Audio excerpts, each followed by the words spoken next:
Fritz was giving the orchids their nightly gossip when the bell started its one-note sermon. Wolfe, half submerged in his chair and in a paragraph of Montaigne, didn't look up. I was at the desk, typing the day's bill for a client who'd tried to out-talk Wolfe on the word therefore. That had earned him an extra 20. The bell sounded again, longer, irritated, like a man who'd lost patience or found guilt. Wolfe sighed, lifted his eyes a millimeter. Archie. I heard it. I went to the door, figuring the tone meant trouble, dressed in a hurry. The guy outside had rain on his shoulders and no shoes. Socks, yes, dark grey, city issue, wet enough to squish. His face was the color of the weather, somewhere between fog and old paper. He held one hand tight against his coat pocket, and his breath worked as if it needed a mechanic. I need Mr. Wolfe, he said. Now, please. I gave him the once-over. The rest of him looked honest enough to owe money but not murder. Still, a shoeless visitor at 9 p.m. in October rates at least a raised eyebrow and maybe a mop. You're dripping on our threshold, friend. He looked down as if surprised his feet were making puddles.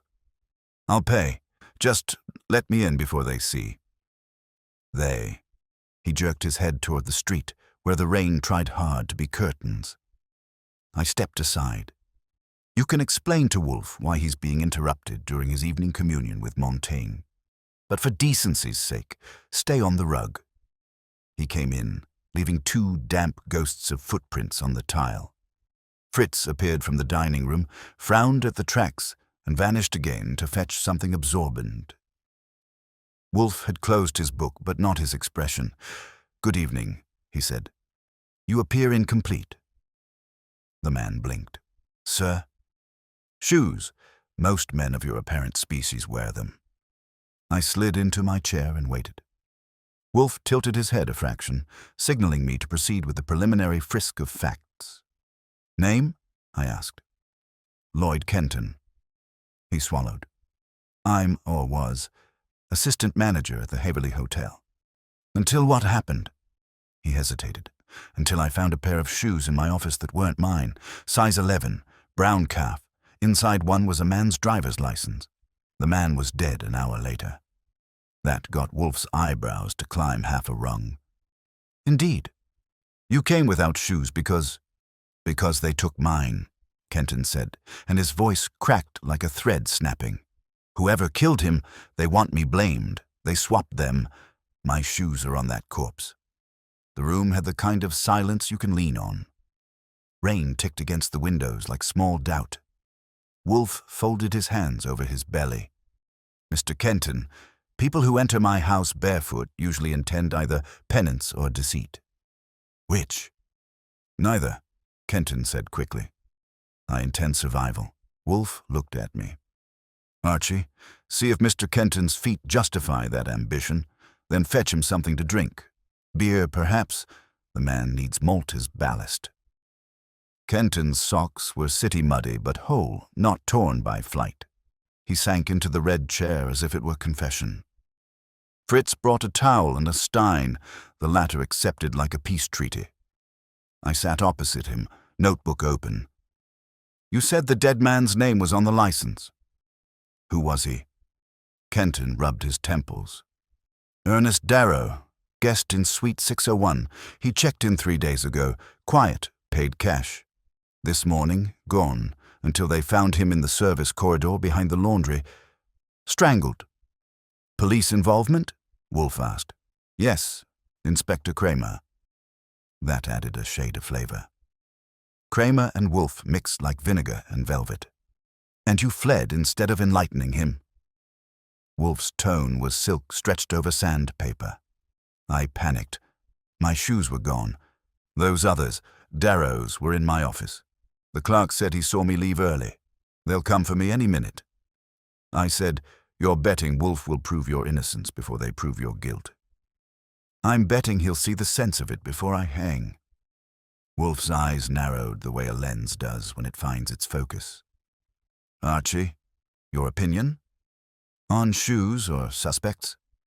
Both. too wet for either. But I'd say he's scared right down to his socks, which is literal and rare. Wolfe grunted, a sound halfway between thought and digestion. Mr. Kenton, deposit those damp appendages on the towel, if you please.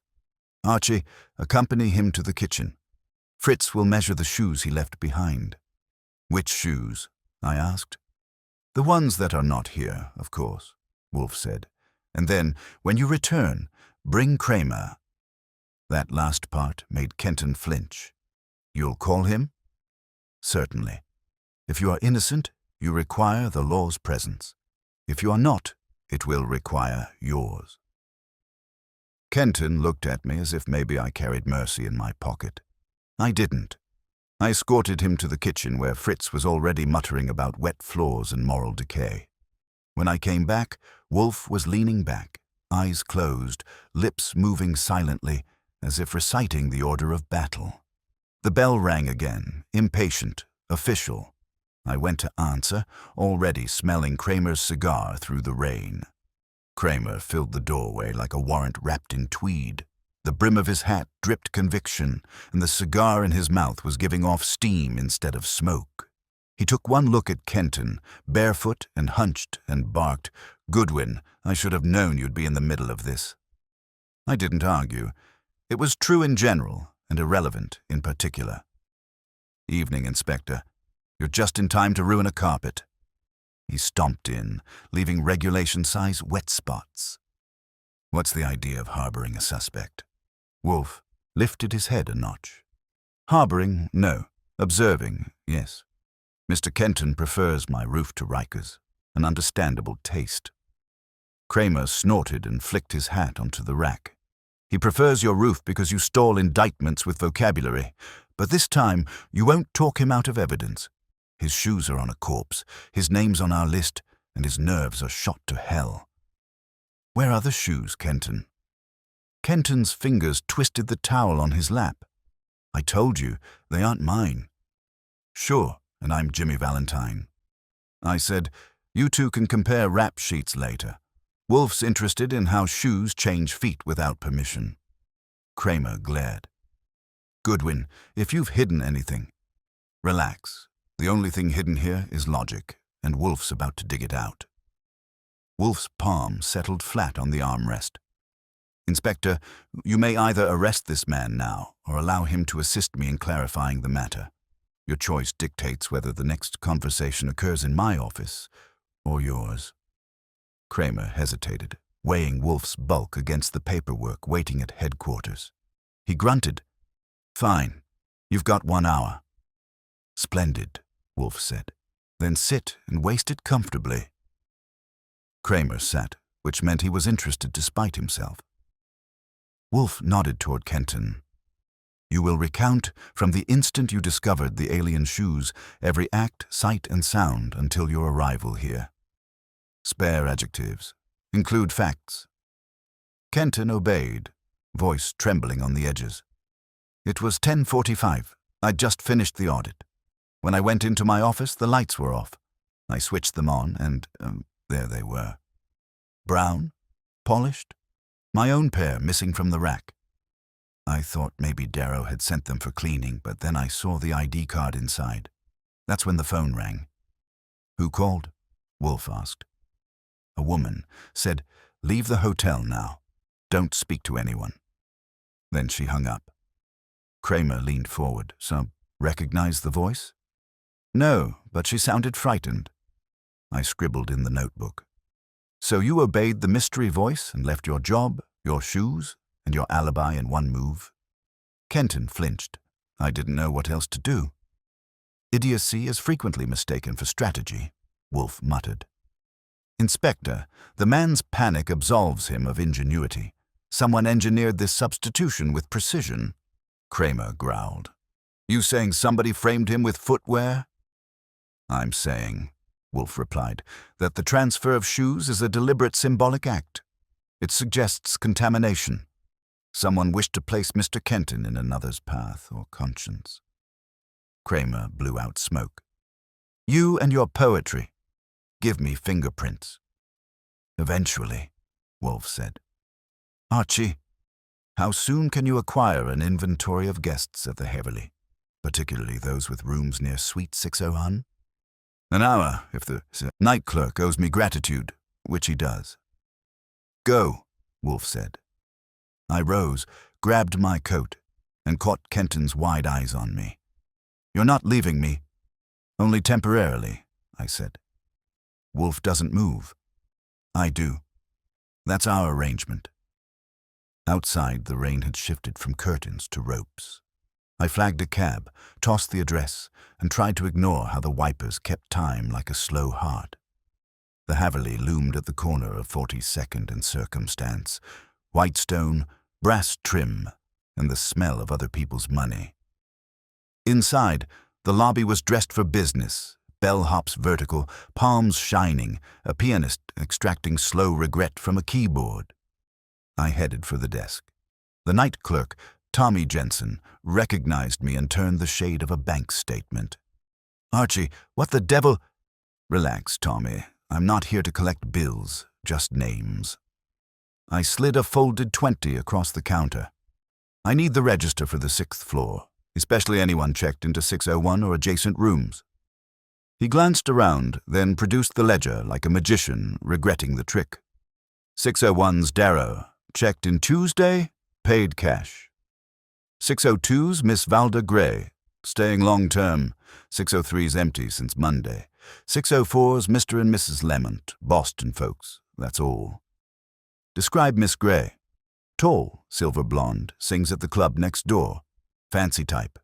Thanks. I pocketed the list, left another 10 to keep his memory fragile, and drifted toward the elevator.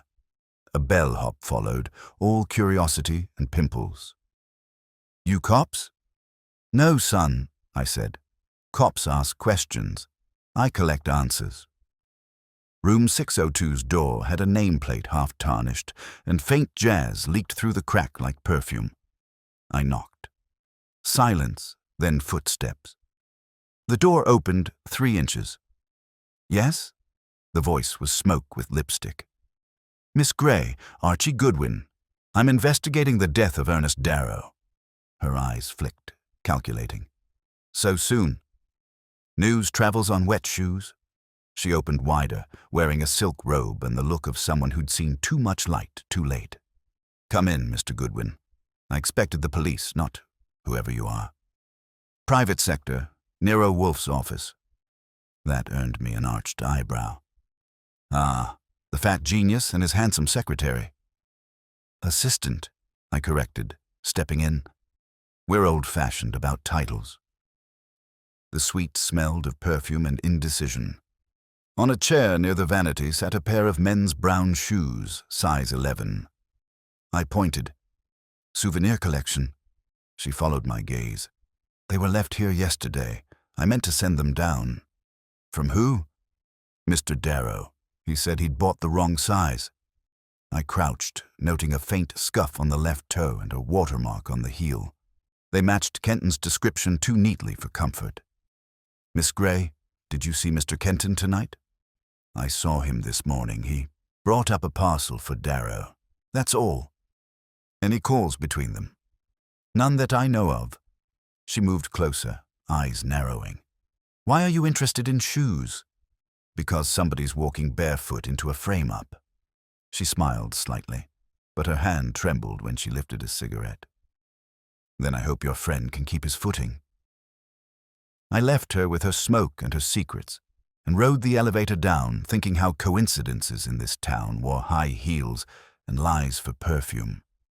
The cab ride back to the brownstone felt shorter, maybe because anticipation drives faster than tires. When I stepped inside, Cramer was still there, pacing like a cop whose patience had expired twice. Wolfe's eyes flicked open. Well, I found the 6th floor lineup and a woman who keeps shoes for sentimental reasons. Name's Valda Gray, singer, knew Darrow and Kenton. Cramer jabbed his cigar at Wolfe. There, the woman calls him, warns him to run. Perhaps, Wolfe murmured, but she also possesses the footwear that ties 2 men and 1 death. Intriguing symmetry. He looked at me. Archie, We shall invite Miss Grey here tomorrow morning. Barefoot or otherwise? I asked. Wolfe ignored that. Until then, Mr. Kenton will remain our guest. Fritz will find slippers. Cramer ground out his cigar. You're playing with matches, Wolfe. Don't let them burn you. He left, slamming the door hard enough to make the orchids shiver. Wolfe leaned back, fingers steepled. Archie, the moment we find who profited by that exchange of shoes, we shall have our murderer. Yeah, I said, but let's hope he hasn't gone shopping for another pair. Wolfe didn't speak for a while, which meant the engines were turning. When he finally did, it was through half-closed eyes. Archie, call Miss Grey at 9:30 precisely and request her attendance. Use the word urgently and your best approximation of courtesy. That's a tall order before coffee, I said. But fine. You think she'll come? She will if she has something to fear. And she does. Kenton shifted in the red chair, clutching his borrowed slippers like a man who still expected handcuffs. You really think she's behind it? I think she's between it, Wolfe replied, which is often more perilous. He shut his eyes again, dismissing us both into the air. That was my cue to retreat to my room, though sleep was about as likely as Fritz cooking with margarine. I lay there trying to decide if Miss Valde Grey's nervous fingers meant guilt or merely self-preservation. It's a tough call. Both make the same music. At 9:25 the next morning, the orchids got watered and I got wired. Wolfe was already in position, having demolished breakfast with the thoroughness of a conqueror. Cramer had not yet called, which meant he was either pretending not to need us or sharpening the axe. At 9:31, Miss Grey arrived. She was punctual enough to please Wolfe and nervous enough to please me. A dark blue hat shadowed her eyes, and the rest of her outfit whispered expensive restraint. I ushered her into the office, and she stopped cold when she saw Kenton. So he's alive, she said, voice flat but cracking at the edges. Good morning, Miss Grey, Wolfe said. Please be seated. You know Mr. Kenton, of course. You delivered a warning to him last night. Her chin lifted. I called him, yes, because I didn't want another death on my hands. That froze Kenton. What do you mean, another? She looked away. Mr. Darrow wasn't just a guest. He was blackmailing me. Wolfe opened one eye. Blackmail, a vulgar but informative word. Continue. He found out something about my past. My real name is Valerie Grant. I used to work in a booking office before I sang. My husband died in a car crash 2 years ago. His firm handled insurance payouts. Darrow claimed he had proof the crash wasn't an accident. Cramer would have snorted at that point, but Wolfe only murmured, and his death freed you of that threat.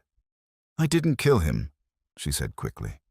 I was in the club when it happened, but I heard rumors he'd left papers in his suitcase, so I called Kenton to tell him to get out before anyone tied me in. Kenton looked miserable enough to pass for honest. You didn't think maybe warning the police instead of me was an option? She shook her head.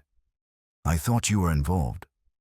That assumption, Wolfe said, is the disease we are diagnosing. I leaned against the desk. Okay, lady, let's swap prescriptions. You said Darrow's suitcase. What was in it? I never saw it, she said. But I know someone else did. The hotel's night porter, a man named Pete Drum. I scribbled the name. Does Pete have a last name? Only when the manager's mad at him. Wolfe reached for a beer, took one meditative swallow, and exhaled authority. Archie, you will fetch this Mr. Drum before noon. Use tact only if failure is cheaper. I got my hat, gave Kenton a look that said stay put, and headed out. The day was bright, crisp, and full of people who didn't care that murder had laced the air. The Haverly looked less sinister under sunlight, but no less greedy. The night porter was half asleep in a service chair, a man whose uniform had given up trying. You drum? I asked. He squinted. Depends who's asking. The man who can save your job or explain it to homicide. That got him vertical. Okay, sure, I'm Drum. What's this about? Darrow, Suite 601, heard he checked out the hard way. He swallowed. Yeah, I heard. Terrible. Also heard you had an interest in his luggage. He started to sweat, in slow motion. I just helped move it. That's all. Move it where? He glanced toward the back corridor. A woman told me to take it to her room. Tall, blonde, nice voice. Said Mr. Darrow requested it. Would that voice happen to sound like Miss Gray's? He nodded miserably. Could be. I didn't look too close. She tipped well. $10 say she gave you another tip later. To forget it. He looked ready to bolt, but I pinned him with a stare. Don't. Just tell me if you open that suitcase. He hesitated, then sighed. Yeah. Curiosity killed the cat, right? There was a stack of letters, typed, sealed, names on each envelope. One had Kenton's name. Another said Valerie G. I swear I didn't read them. I gave him a card. If you suddenly decide you did read them, call me before you forget the alphabet. By the time I got back, Wolfe was in mid-debate with himself over whether humanity was worth preserving. He opened his eyes as I entered. You have him? No, but I have his confession.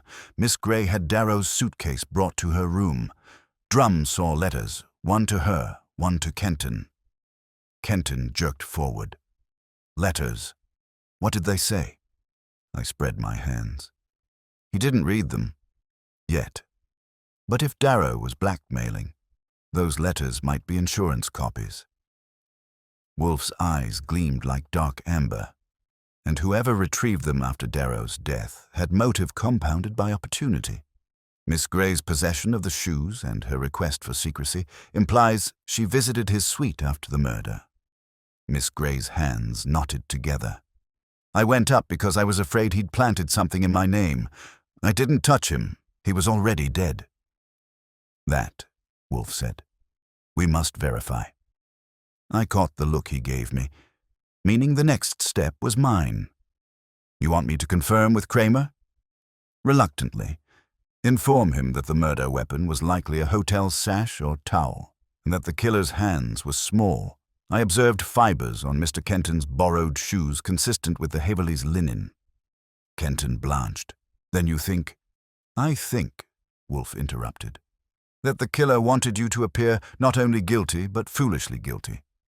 That degree of precision is feminine. Miss Gray rose, trembling. You can't mean... I mean, Wolfe said calmly, that another woman may have used your fear as camouflage. Perhaps one who also had reason to despise Darrow.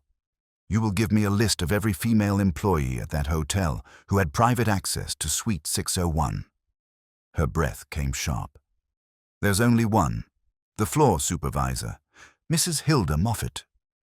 Good, Wolfe said. We'll invite her next. I asked, want me to bring her by hand or by charm? Whichever avoids fingerprints. Miss Gray looked between us, despair edging her eyes. You don't understand. Mrs. Moffat would never. She's harmless.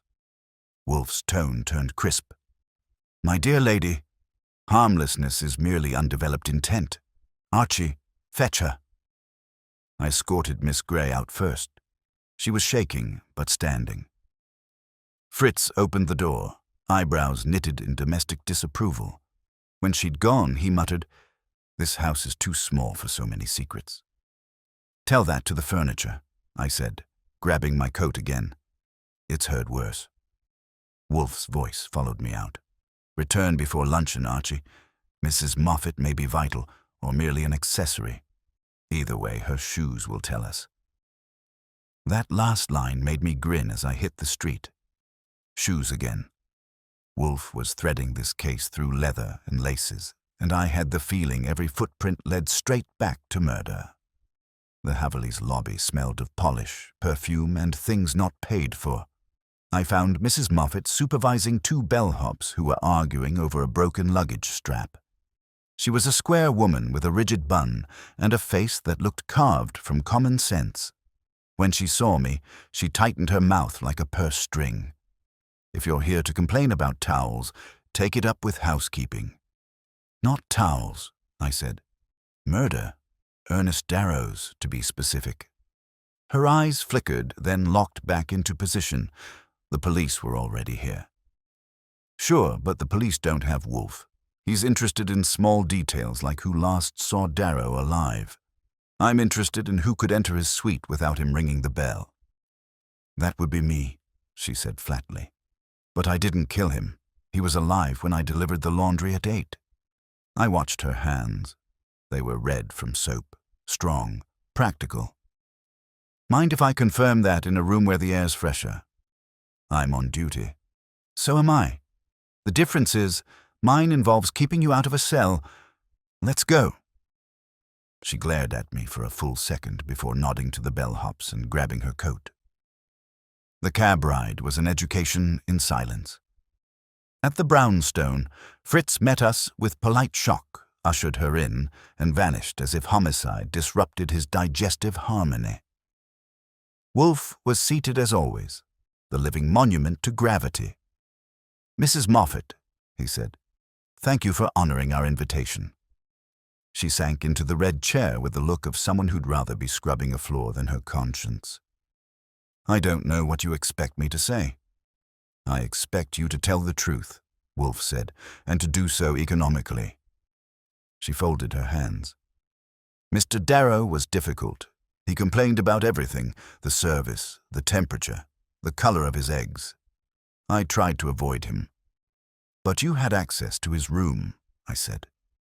Yes, for linens, that's all. Wolfe's eyes glimmered. Tell me about the shoes, she frowned. What shoes? The pair found in Mr. Kenton's office.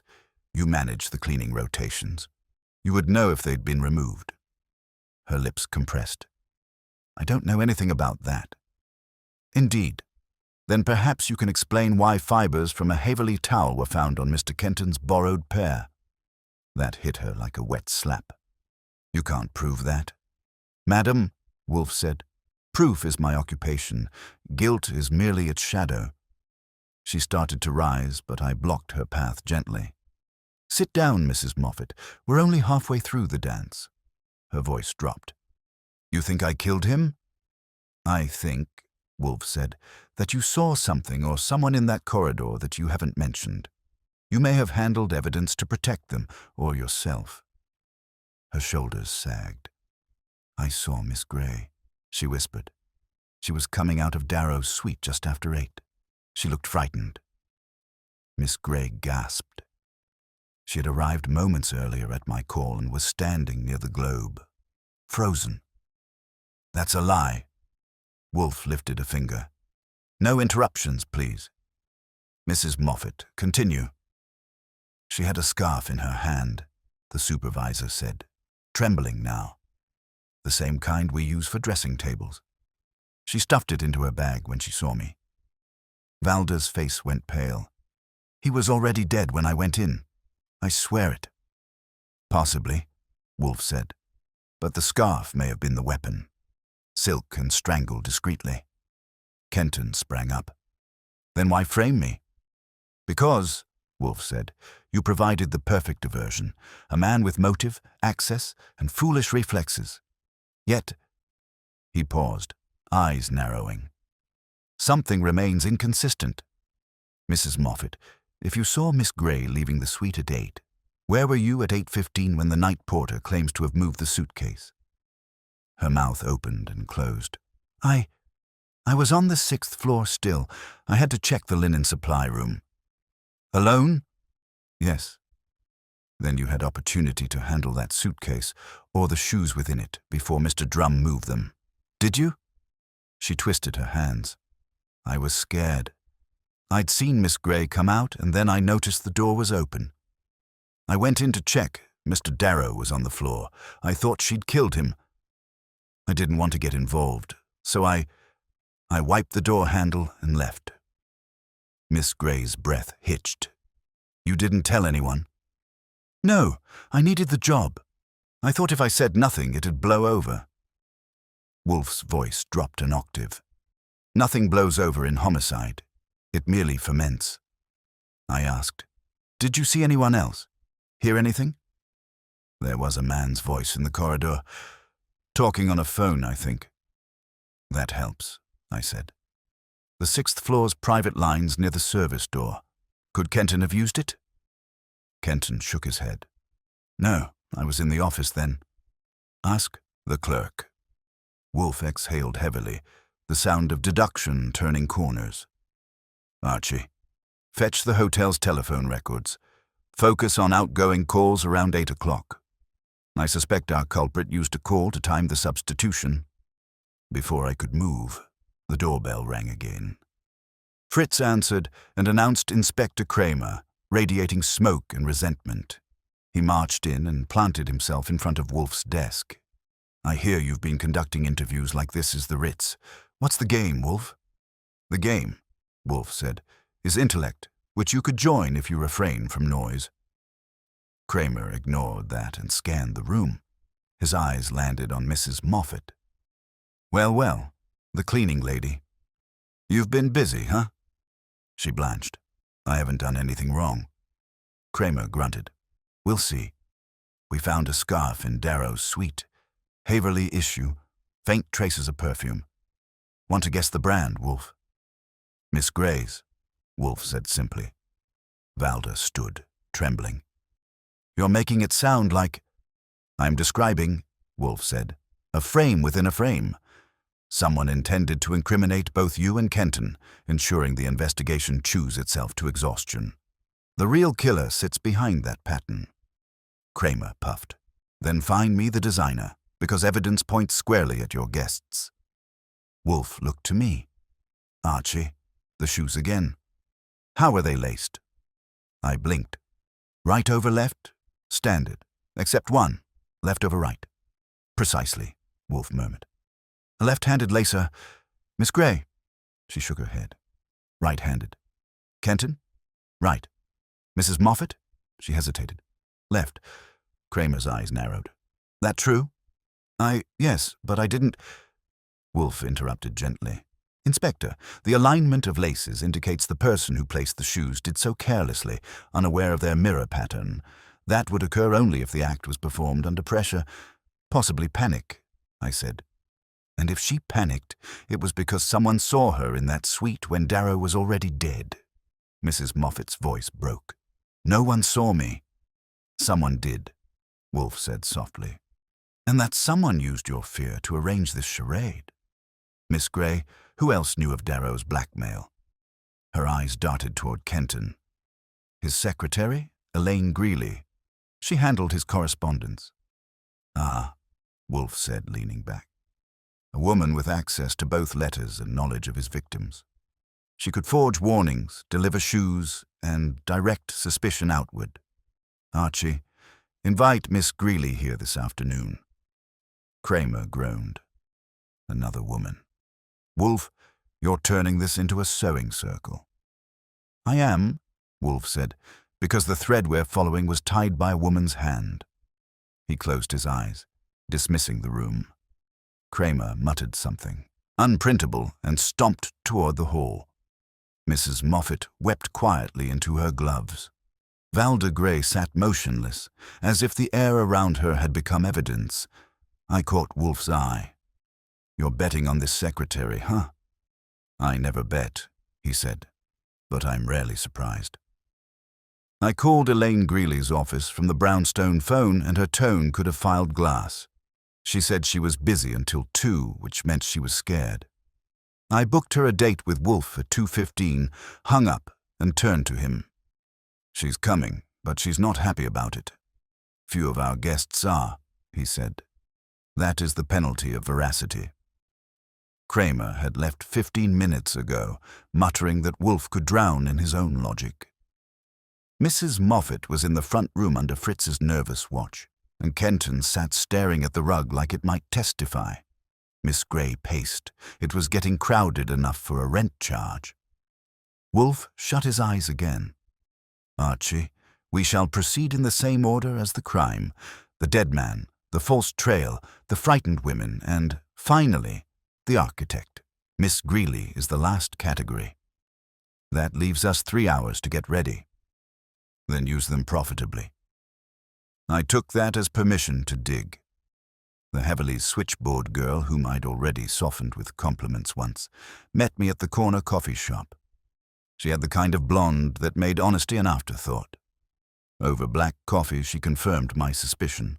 A call from the 6th-floor service phone had gone to Darrow's suite at precisely 8:14.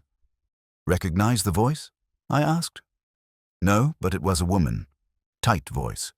Like she was reading lines she didn't want to remember. That was enough to make me tip her a smile and leave. Back at the brownstone, Wolfe had rearranged his universe. The globe was turned, the orchids were left alone, and the room felt tuned for interrogation. Fritz announced Miss Greeley exactly on time. She came in like someone auditioning for calm, gray suit, matching gloves, eyes that said she'd rather be elsewhere but couldn't afford it. Miss Greeley, Wolfe said, your late employer left unfinished correspondence. I believe you typed it. Her fingers tightened on her purse. Yes. Routine letters. Nothing to do with his death. Kenton leaned forward. He was blackmailing people through that correspondence. She didn't look at him. I only took dictation. Wolfe gestured lazily toward the table. Please be seated. You may find truth less exhausting that way. She sat. Her composure was silk. Fine weave, easy to tear. Miss Greeley, Wolfe continued, the letters were sealed and named. You handled them. Did you ever read them? Her chin came up. No. You lie poorly. Try again. The pulse in her throat jumped. I skimmed one once.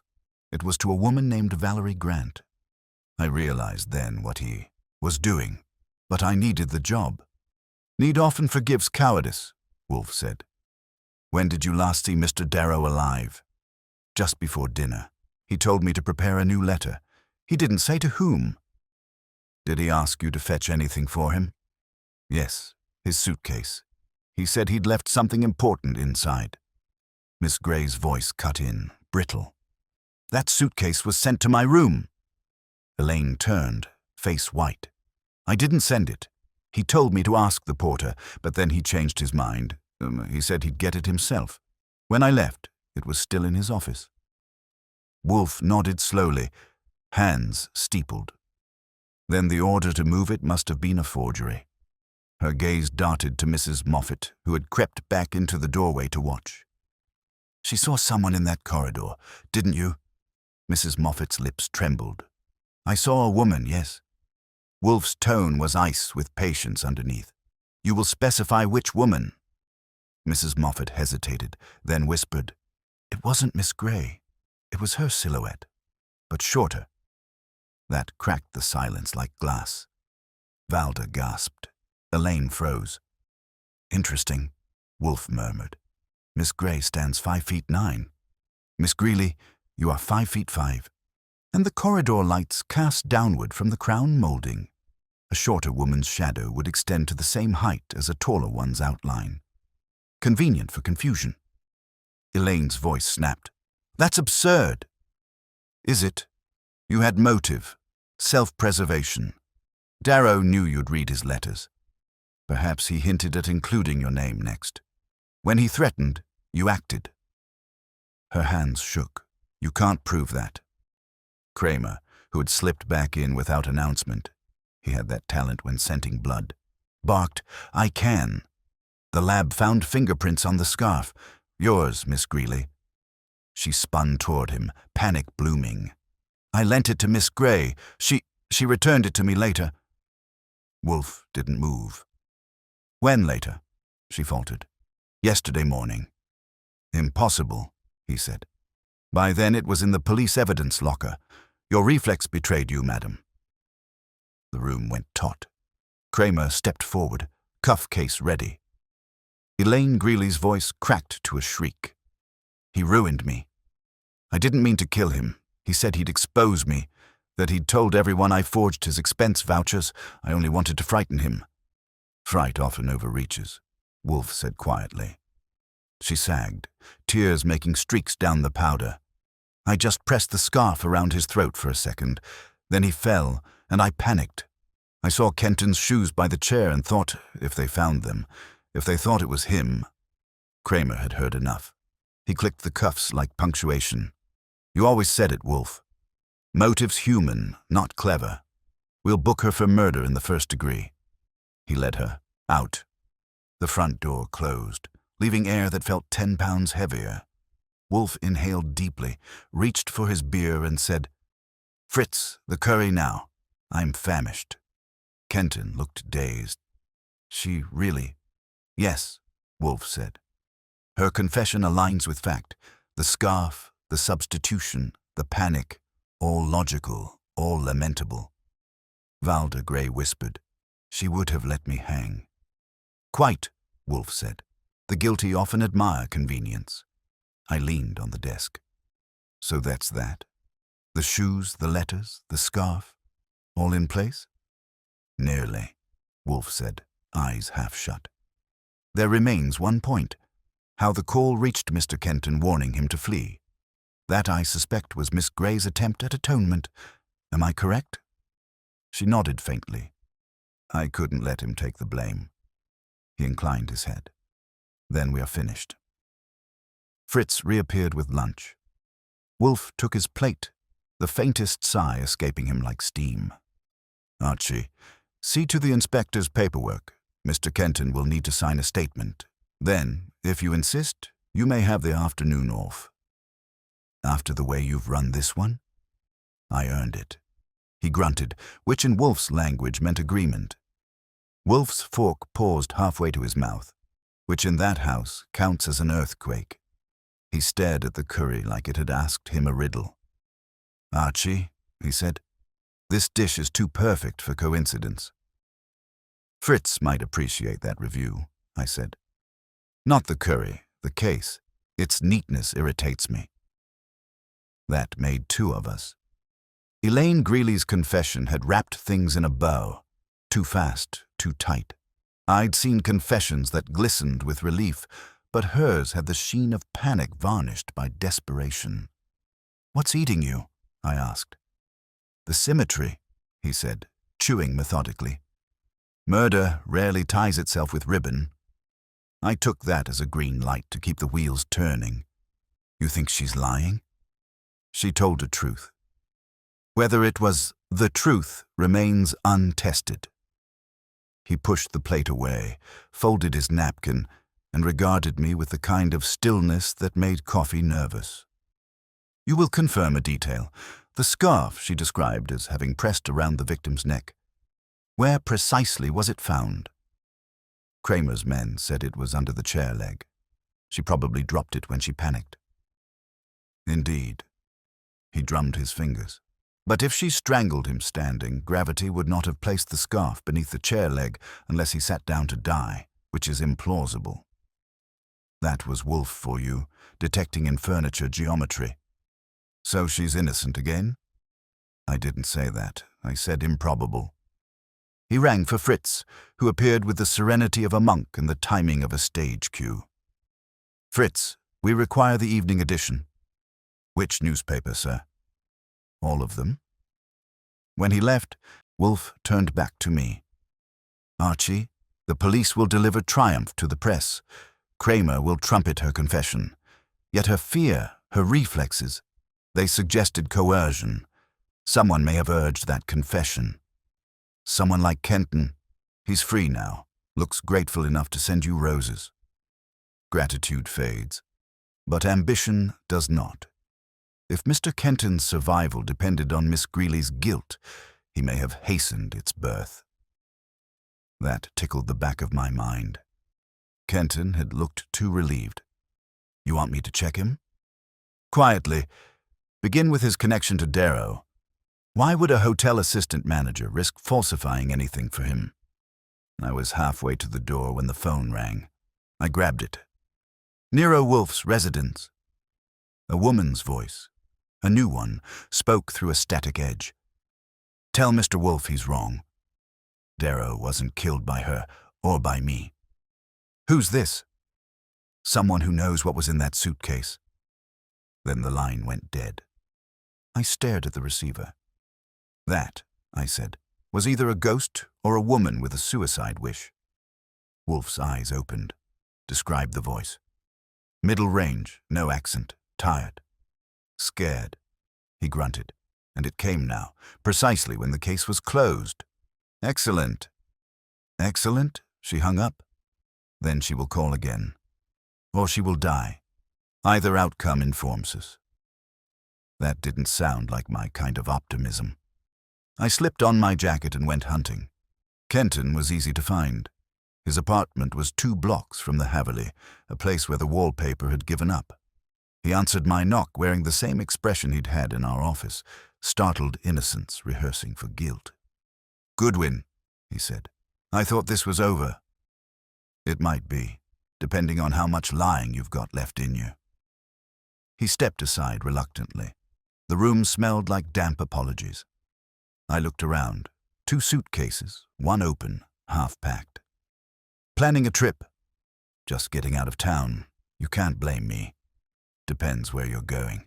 If it's Cuba, you'll need more sunscreen and fewer fingerprints." He flushed. I didn't touch him. I swear. I moved to the table and picked up a letter half folded in an envelope addressed to Miss Valda Gray. "You write love notes between murder trials."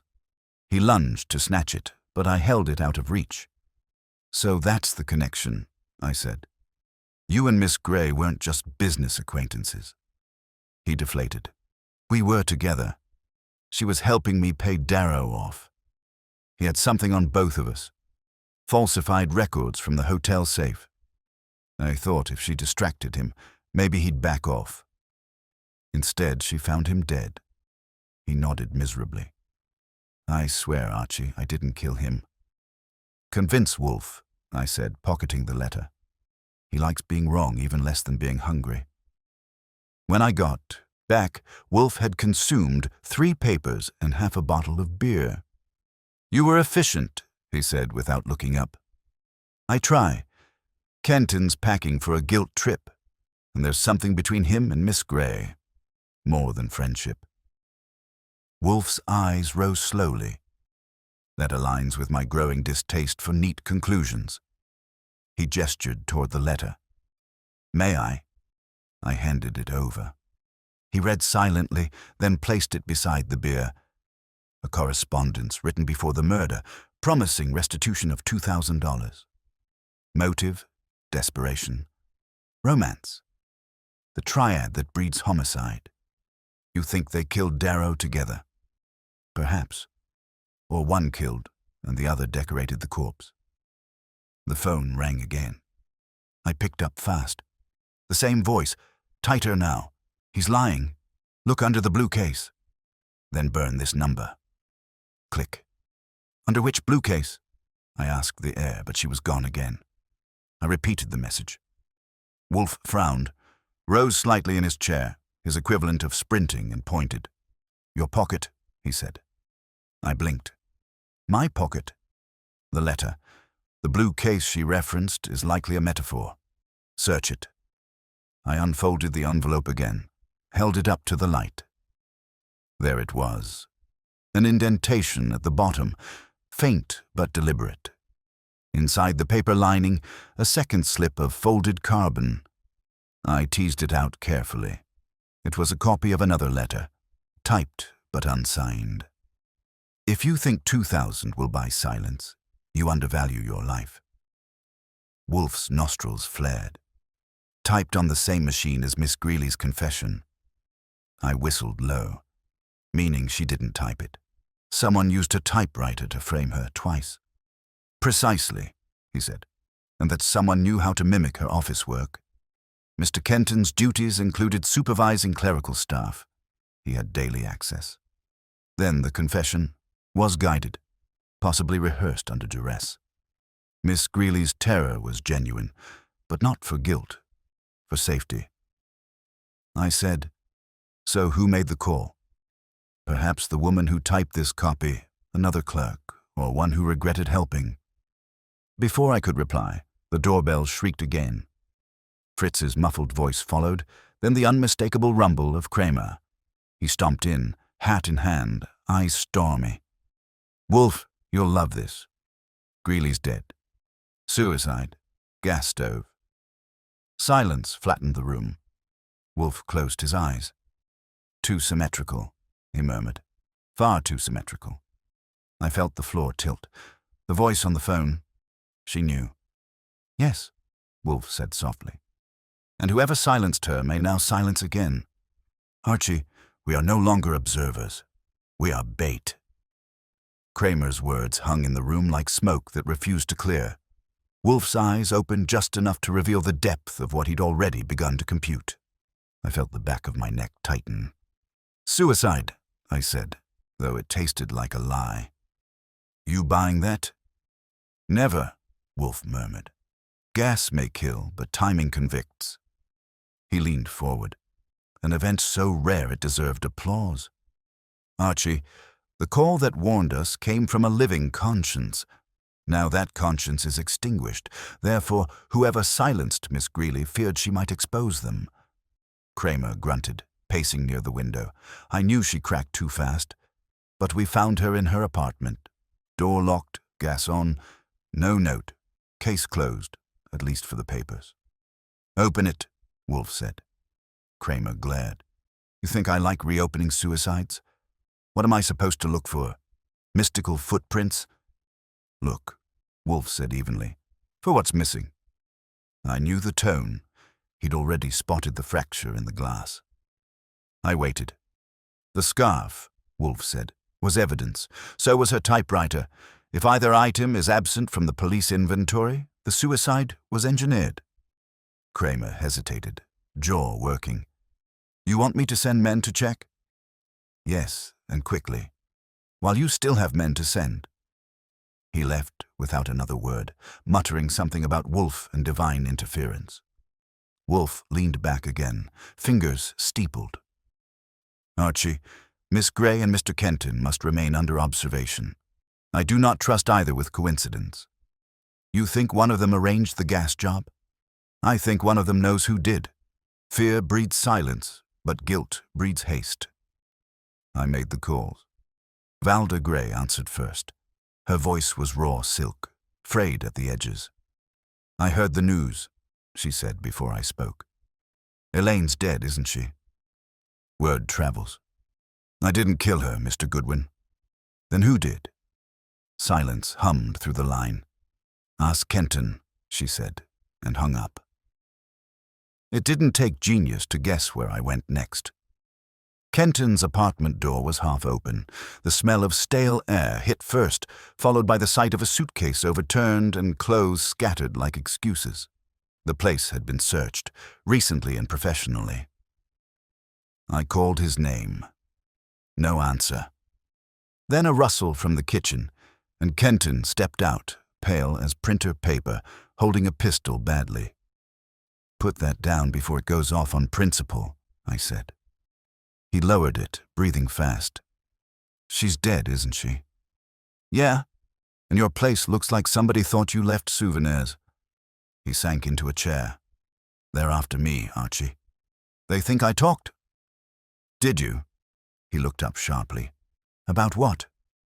"Whatever got Elaine killed. You were the last person she saw before she confessed.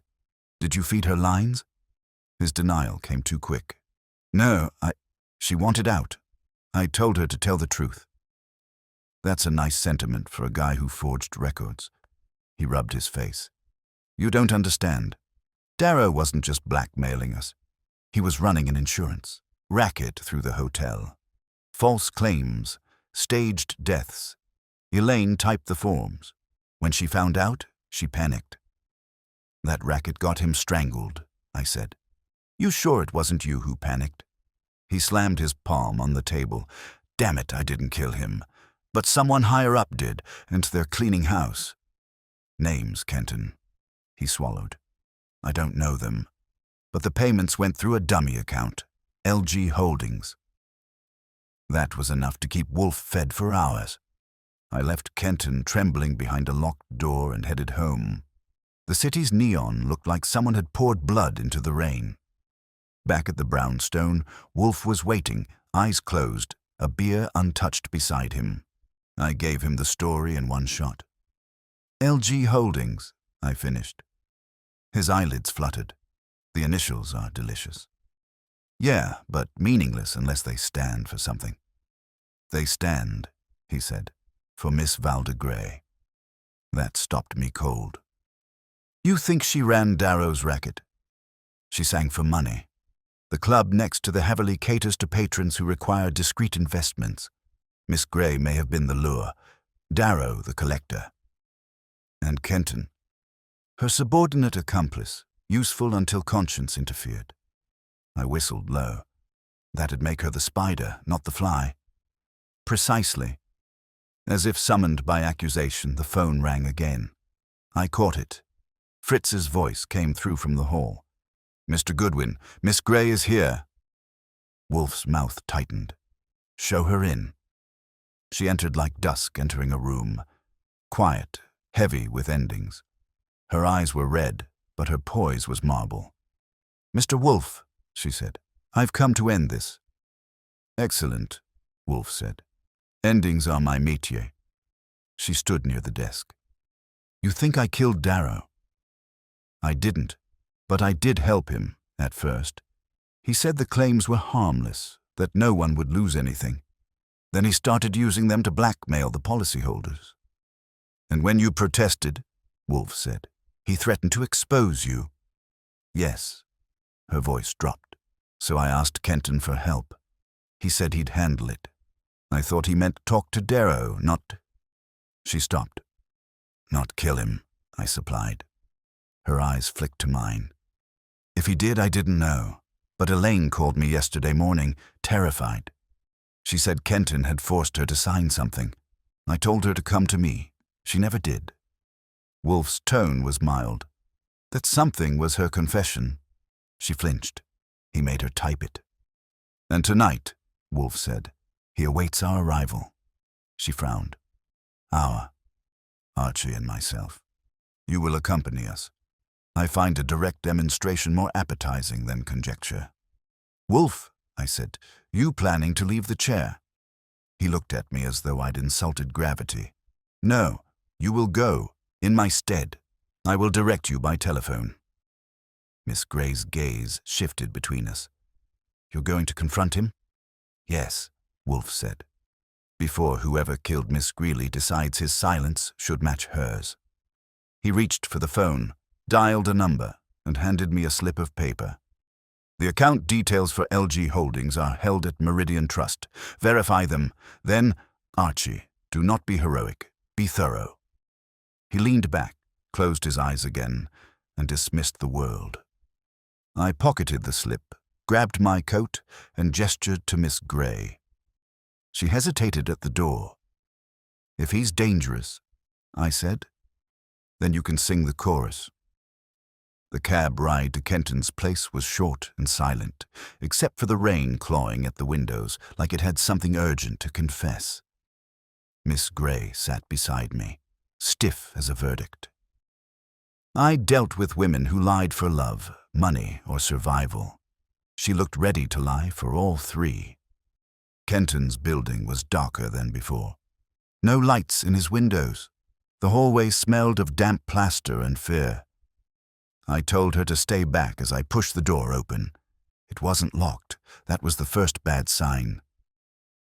Inside, the room was the same wreck. Suitcase overturned, papers scattered, but now the chair he'd been sitting in was empty. I took 2 steps and caught the sound of something metallic shifting near the kitchen. Kenton? He emerged, hand raised, not with a gun this time, but with a telephone receiver. His eyes were wild. Goodwin, I didn't call you. That's fine, I said. I like to surprise people. Miss Gray stepped forward, voice shaking. Lloyd, what have you done? He looked at her like a drowning man seeing the rope fray. You shouldn't have come. Why? Because Wolfe's figured out your initials don't stand for loyal gentleman? He glared at me, the fight draining out of him. You think I killed Darrow? You're wrong. I covered it up, yes, But I didn't kill him. Who did? His gaze dropped. Someone he was blackmailing higher up. I never knew who. Darrow kept the names hidden, used me to run messages. Miss Gray's hands clenched. You made Elaine take the blame. You forged her confession. He flinched. I had to. The police were closing in. She was panicking. If she'd talked, they'd have gone for me, and then for you. Her voice turned brittle. So you killed her too? No. He turned on her. I swear, someone got to her before I could warn her.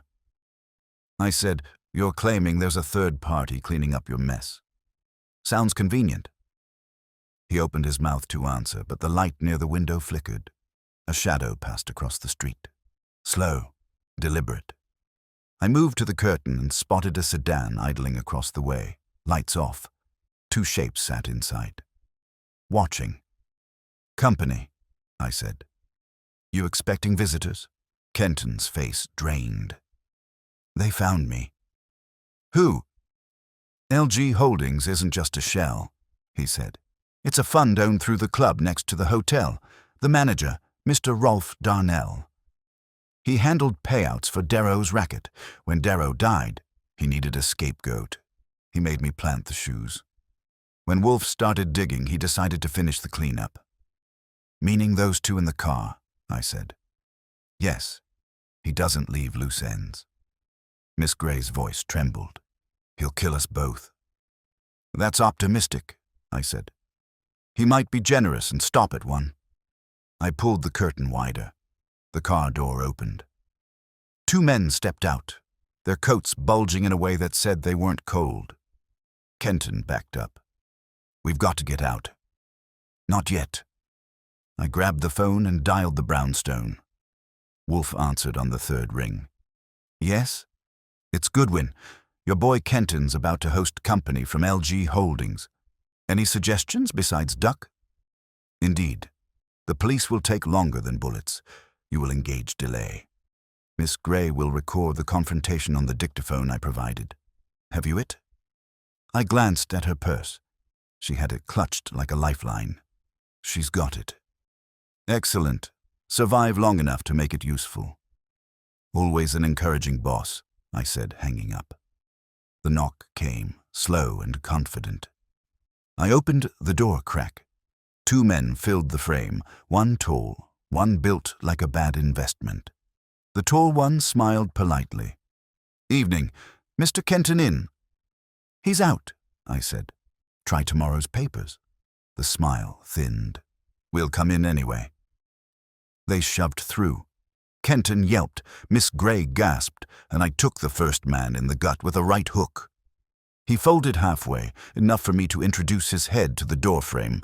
The other reached for his pocket. I swung the lamp from the table and smashed it across his arm. Glass flew. He staggered, cursed, and came back with a gun glinting in his fist. Miss Gray screamed. I grabbed her and pushed her behind the sofa.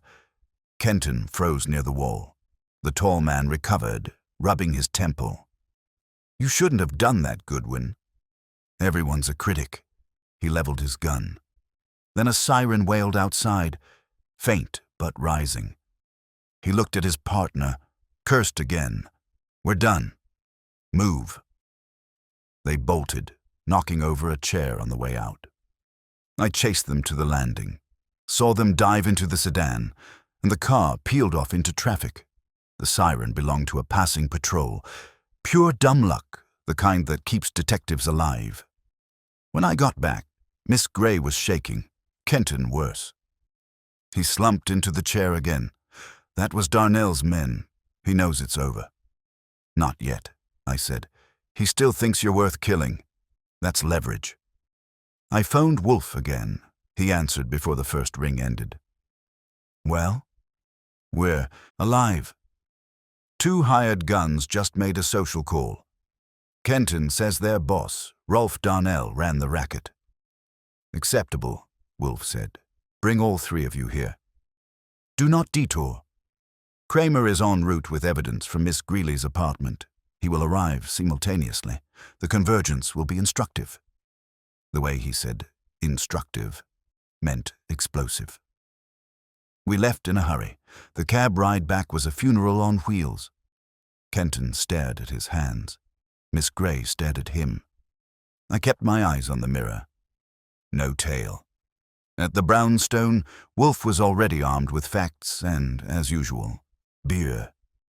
Cramer sat across from him, looking like a man who'd bitten into a legal lemon.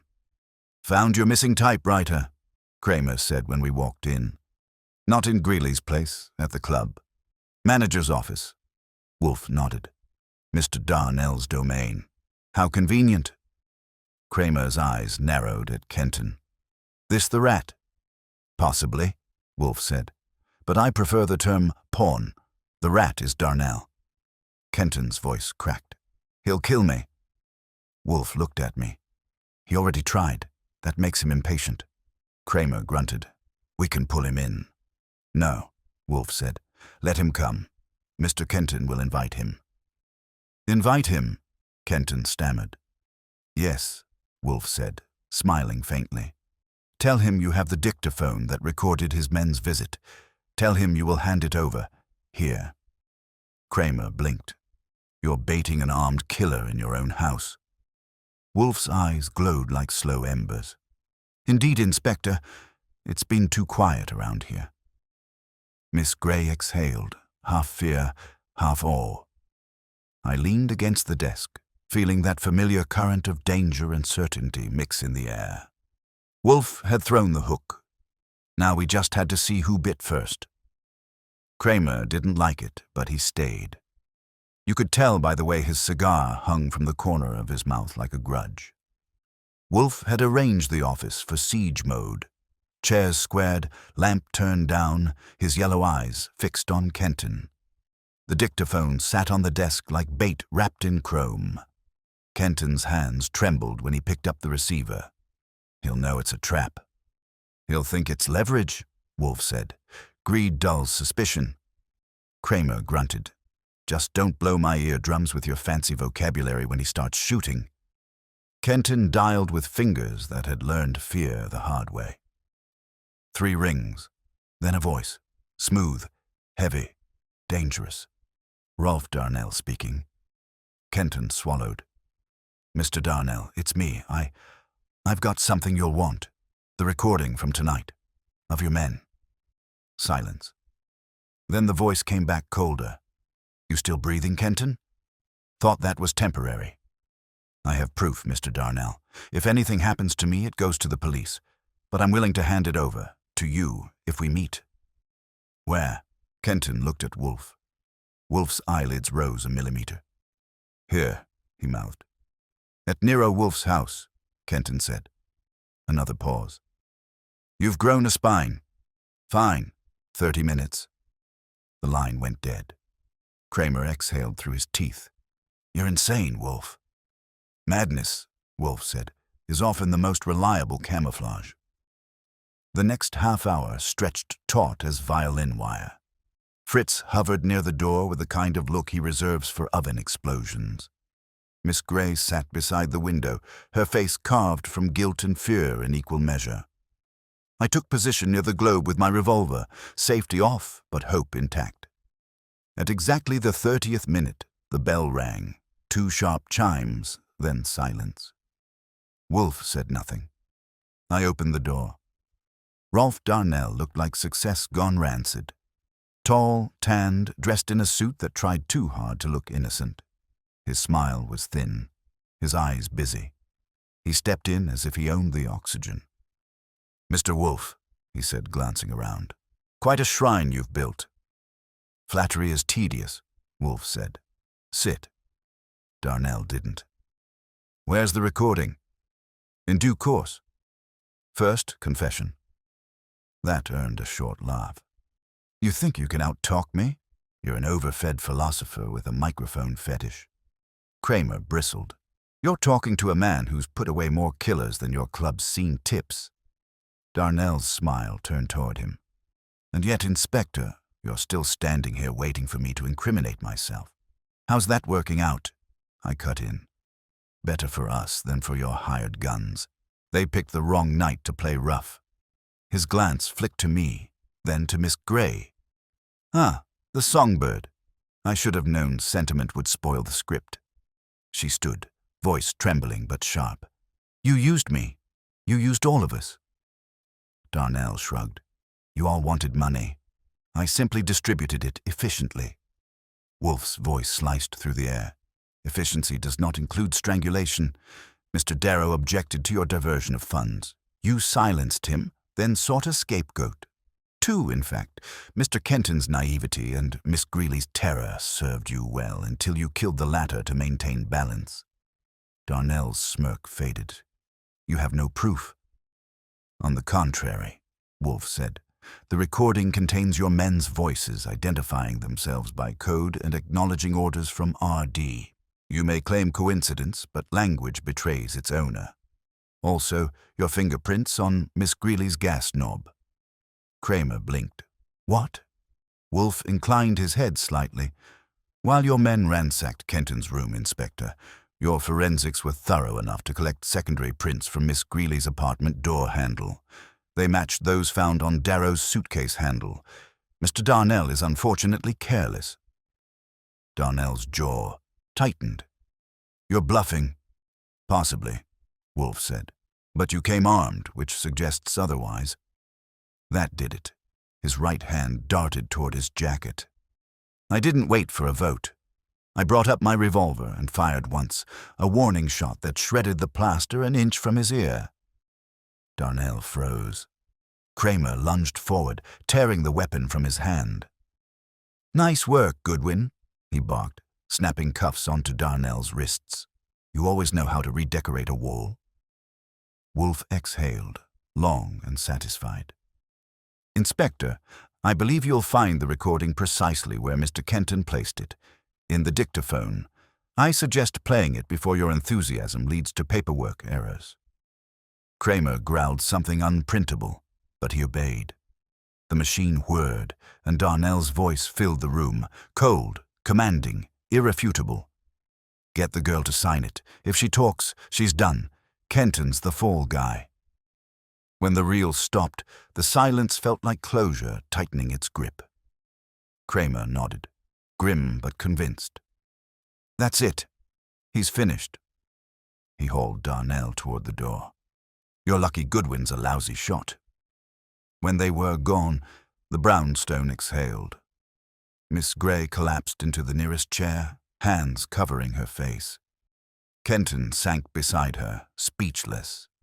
Wolfe reached for his beer, lifted it ceremoniously, and sipped.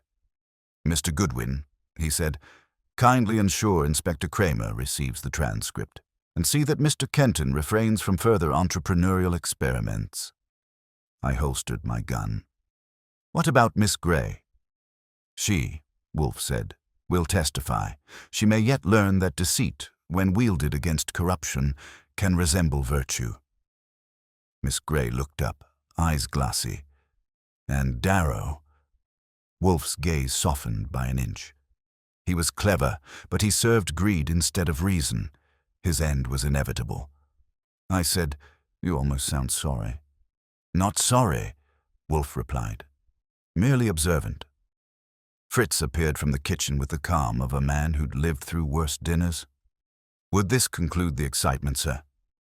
For the evening, Wolfe said. Tomorrow we shall return to orchids. They at least are incapable of hypocrisy. He leaned back, eyes closing. Archie, turn off the lights. I did.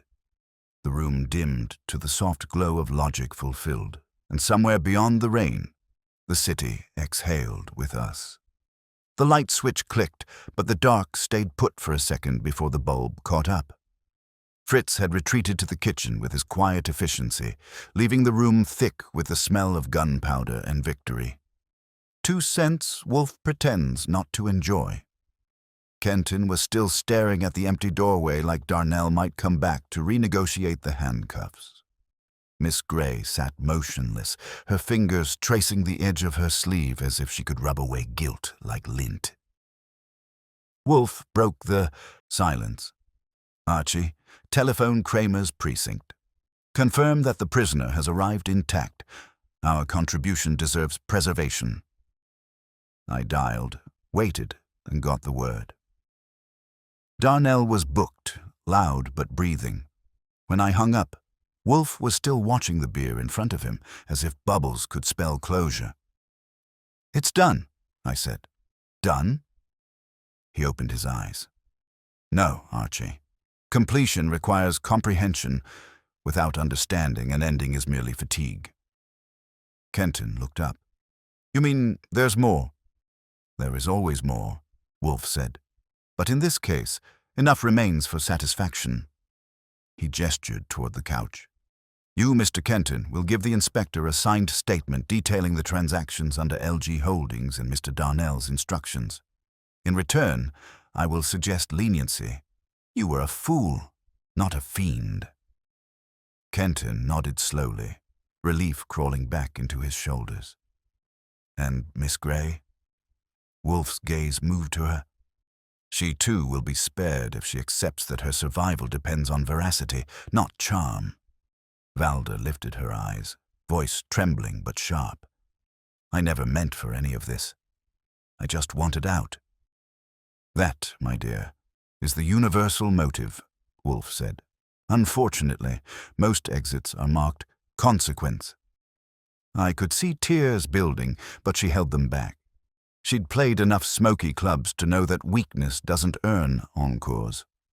The phone rang again, brisk, impatient. I caught it before it could annoy Wolfe's eardrums. It was Cramer. His voice carried the rough satisfaction of a man chewing his cigar instead of lighting it. "Goodwin, tell Wolfe his little trap worked too well.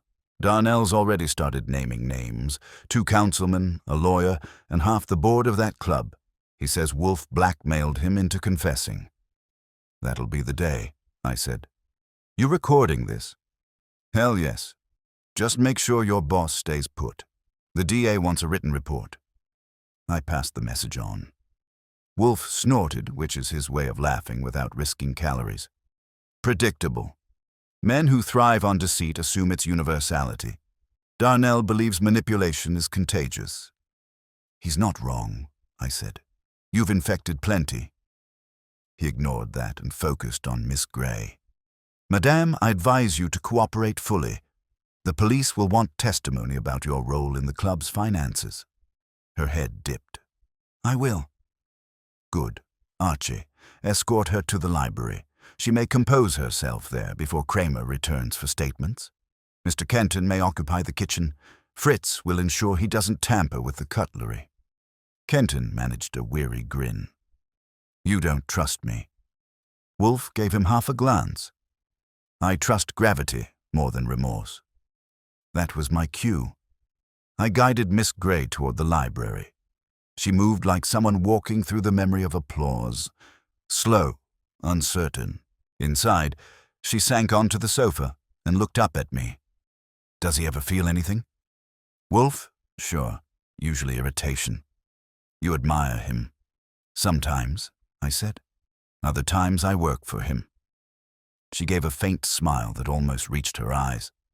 "Tell him thank you, even if he doesn't care. I'll file it under miracles." When I got back, Wolfe was dictating notes into the typewriter himself, an event rare enough to register on the Richter scale.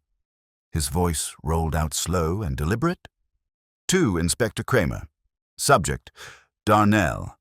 Evidence includes dictaphone recording, witness statements, and motive pattern confirming economic predation disguised as policy brokerage. Recommendation, focus on financial trail via Meridian Trust." I said, "You're doing Cramer's paperwork now?" He kept typing. "I prefer accuracy to bureaucracy." The doorbell rang again. For a moment, Wolfe didn't move, and I wondered if Fritz had abandoned ship. I went to answer. Cramer was back, trench coat dripping and temper matching the weather. "Where's Wolfe?" he barked. "Still round," I said. He brushed past me. "You know, Goodwin, one of these days I'll arrest him for being right too often." Wolfe looked up from the typewriter. "You'd need an amendment to the Constitution, Inspector." Cramer dropped a soggy envelope onto the desk. "Here, the preliminary inventory from Darnell's office.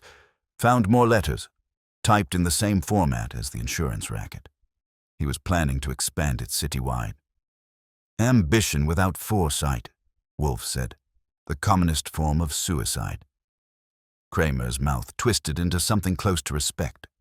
I'll give you this, Wolfe. You've got instincts.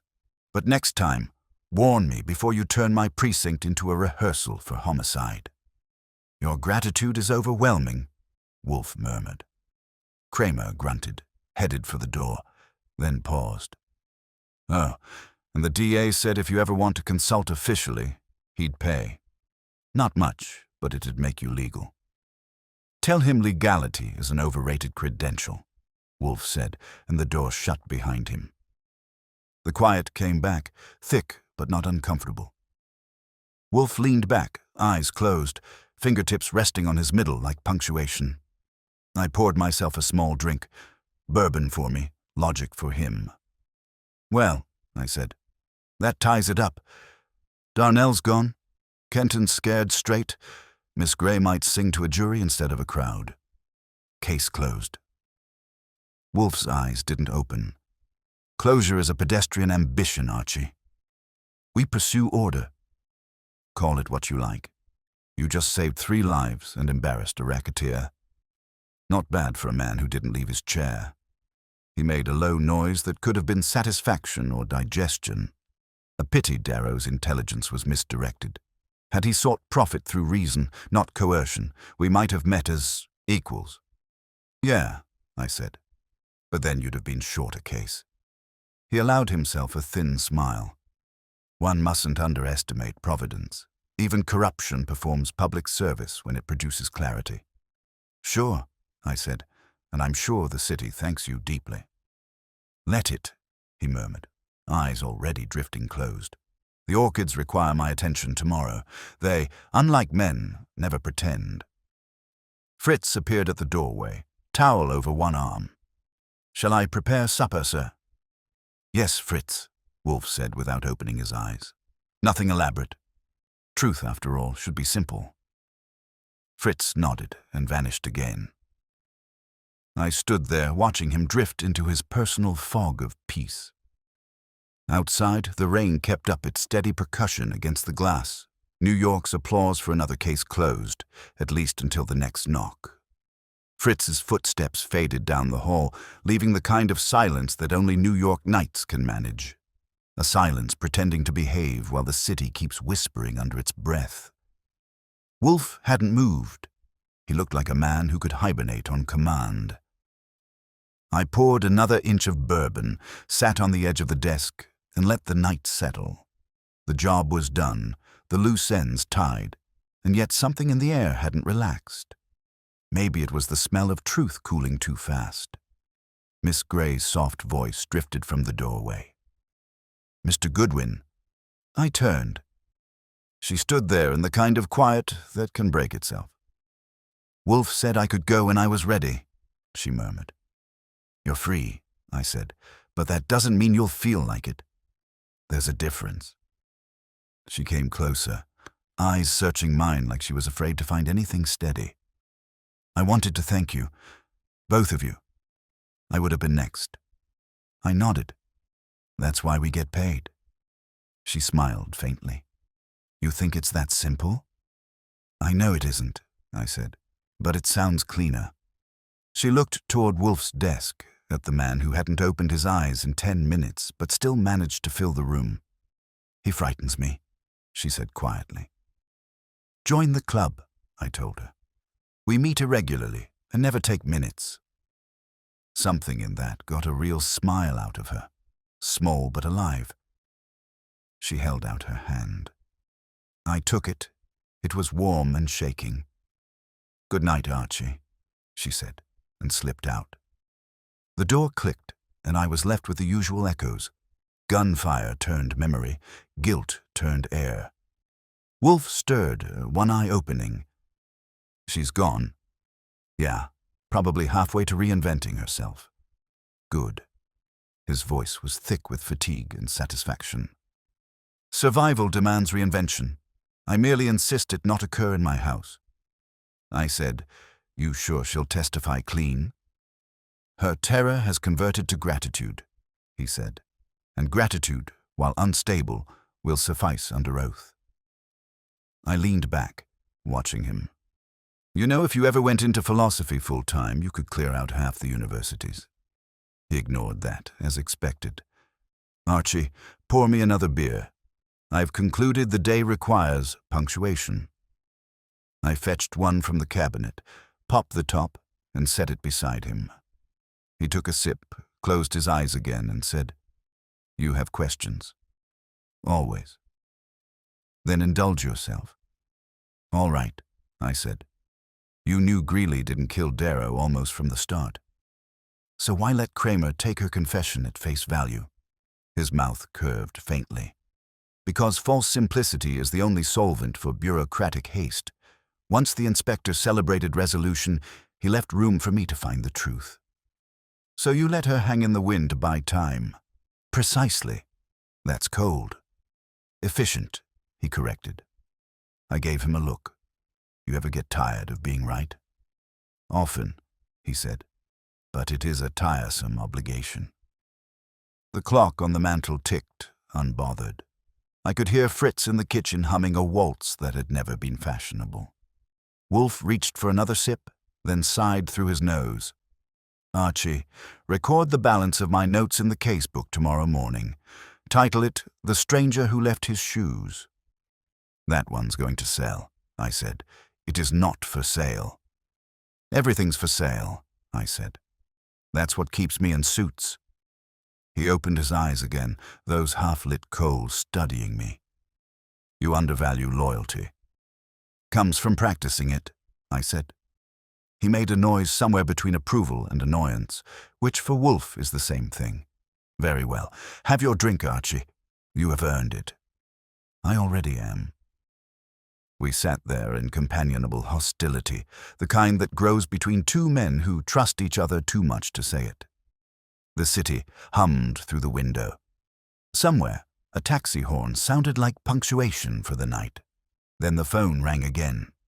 Not loud, not long, just enough to slice through the calm. I picked it up on reflex. A voice. Male this time, calm and clear. Tell Mr. Wolfe, it said, that Rolf Darnell wasn't the only one running that racket. Tell him LG Holdings has another ledger, and it's still open. Who is this? I snapped, but the line was already dead. I turned slowly. Wolfe hadn't moved, but his eyes were open, bright now. A postscript, he said softly. Intriguing. That didn't sound like a prank. No, it sounded like employment. I set the receiver down carefully. You want me to trace it? Not tonight, he said. Tomorrow will present itself. For now, we savor. You call that savoring? He allowed himself one more long drink of beer. Archie, men who believe a ledger absolves them always create another corpse. The city will oblige us soon enough. I looked at him, at the steady calm that comes only to men who've out-argued chaos. And when it does, he leaned back, closing his eyes again. Then we shall oblige it in return. Fritz's voice called softly from the kitchen. Supper, gentlemen. I stood, turning off the desk lamp. The glow from the hall brushed Wolfe's face in amber, his expression unreadable and infinite. The night had the decency to stay quiet a moment longer. And as I followed the smell of Fritz's cooking, I couldn't shake the thought that somewhere out there, another pair of shoes was waiting, clean, polished, and ready to walk right into our door.